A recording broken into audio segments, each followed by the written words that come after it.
50 languages.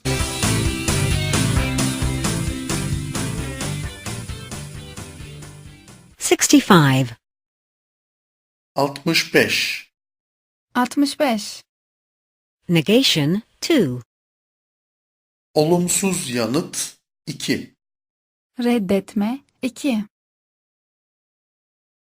Is the ring expensive? Yüzük pahalı mı? Yüzük pahalı mı? No. It costs only €100. Hayır, sadece 100 avro. Hayır, sadece 100 avro. But I have only 50. Ama bende sadece 50 var. Ama bende sadece 50 var. Are you finished? Hazır mısın? Hazır mısın? No, not yet. Hayır, henüz değil. Hayır, henüz değil. But I'll be finished soon. Ama hemen hazır olurum. Ama hemen hazır olurum. Do you want some more soup? Daha çorba ister misin? Daha çorba ister misin? No, I don't want any more. Hayır, istemem. Hayır, istemem. But another ice cream?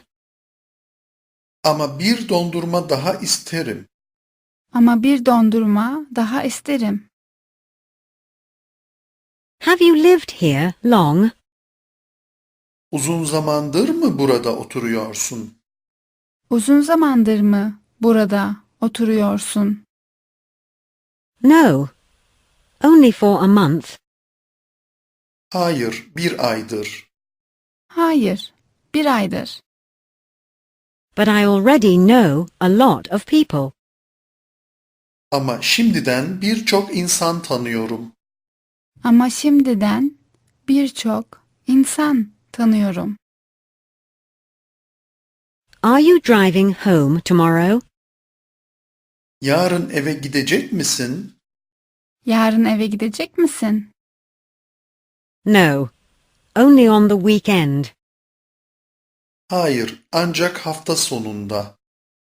Hayır, ancak hafta sonunda. But I will be back on Sunday. Ama daha pazar günü döneceğim. Ama daha pazar günü döneceğim. Is your daughter an adult? Kızın yetişkin mi? Kızın yetişkin mi? No, she's only 17. Hayır, daha 17'sinde. Hayır, daha 17'sinde. But she already has a boyfriend. Ama şimdiden erkek arkadaşı var. Ama şimdiden erkek arkadaşı var.